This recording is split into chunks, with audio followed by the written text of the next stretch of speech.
अस्सलाम वालेकुम, मेरा नाम है फैज़ान। अच्छा, ये बड़ों की स्टिकर टोपी, ठीक है, वूल कैप 1 नंबर होती है ये स्टिकर टोपी। इसमें आपको सादी भी निकलेंगी और स्टिकर टोपी भी होगी। अच्छा, स्टिकर इसको बोलते हैं जिसपे ये जो आप देख रहे हैं मोनोग्राम वगैरह या लिखा हुआ होता है। और बाकी इसमें आपको सादी भी निकलेंगी। ये 1 नंबर है, छांटी किया हुआ माल है।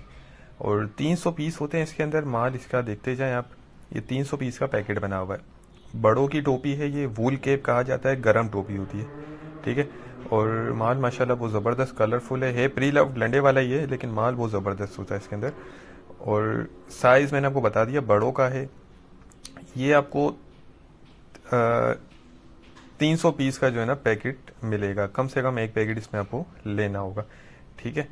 अच्छा, इसके रेट जो हैं वो डिस्क्रिप्शन में दिए गए। माल इसका आप देख लें, वो ज़बरदस्त है। इसका सीज़न स्टार्ट हो गया है, तो जो भाई लेना चाहते हैं तो रब्ता कर सकते हैं, ठीक है। तो नेक्स्ट वीडियो तक के लिए इजाज़त दीजिए। अल्लाह हाफिज़।